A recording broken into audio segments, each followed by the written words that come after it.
തീർന്ന് ഓരോന്നോരോന്നായിട്ട് വാങ്ങിക്കേണ്ടത്. അപ്പം നമുക്കൊരു മാസത്തേക്ക് സാധനങ്ങൾ സ്റ്റോക്കാക്കി വെക്കാം. അതായിട്ട് നമ്മളിപ്പോൾ പോകുന്നത് ഡിമാർട്ടിലേക്കാണ് കേട്ടോ. നമുക്ക് പൊടി ഐറ്റംസ് ഒക്കെ തീർന്നിരിക്കുകയാണ്. അപ്പോൾ നമുക്ക് എല്ലാം കൂടെ വാങ്ങിക്കാമെന്ന് കരുതിയിട്ട് ഇത് രണ്ടും വന്നതിന് ശേഷം നമ്മൾ അങ്ങനെ ഇറങ്ങിയതാണ് കേട്ടോ. അങ്ങനെ നമ്മളെല്ലാം കുറച്ച് അധികം തന്നെ വാങ്ങി വെച്ചിട്ടുണ്ട്. ഇനിയിപ്പോൾ ഇടയ്ക്കിടയ്ക്ക് പോയി വാങ്ങിക്കണ്ടല്ലോ. പിന്നെ നമുക്ക് സോപ്പ് അങ്ങനത്തെ ഐറ്റംസ് വാങ്ങിക്കാനുണ്ടായിരുന്നു. അതെല്ലാം എടുത്തതിന് ശേഷം നമ്മൾ നേരെ ബില്ല് ചെയ്യാൻ പോയി. അങ്ങനെ നമ്മൾ സാധനങ്ങളൊക്കെ വാങ്ങി അത് വീട്ടിൽ കൊണ്ട് വെച്ചതിന് ശേഷം നമ്മൾ അടുത്തത് പോകുന്നത് മടിവാളയ്ക്കാണ്.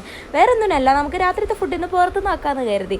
അങ്ങനെ നമ്മൾ കാസ്റ്റിലേക്ക് പോയിട്ടുണ്ടായിരുന്നു കേട്ടോ. ഇന്ന് ഇവിടുന്ന് മന്തി വാങ്ങിക്കാനല്ല, നമ്മൾ പോയിട്ടുള്ളത് ബ്രോസ്റ്റ് വാങ്ങിക്കാനാണ്. എന്നിട്ട് കുറേ ദിവസമായി പറഞ്ഞു ബ്രോസ്റ്റ് വാങ്ങിച്ചാലോ എന്നാണ്. നമ്മൾ ബ്രോസ്റ്റിന് ഓർഡർ കൊടുത്തിട്ട് സമയം എടുക്കുമെന്ന് പറഞ്ഞപ്പോൾ തൊട്ടടുത്ത് തന്നെ കണ്ണൂർ ഫുഡ് കിച്ചൺ ഉണ്ട്.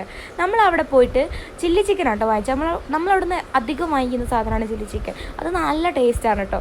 അങ്ങനെ നമ്മൾ സാധനങ്ങളുടെ ബില്ല് വാങ്ങിച്ചിട്ട് അത് ഇവിടെ കൊടുന്ന് കൊടുക്കണം. അവർ പാഴ്സലാക്കി തരും. അങ്ങനെ നമ്മൾ സാധനങ്ങളൊക്കെ വാങ്ങി വീട്ടിൽ പോകണം. അപ്പോൾ ഇന്നത്തെ വീഡിയോ ഇത്രയേ ഉള്ളൂ. ടാറ്റാ.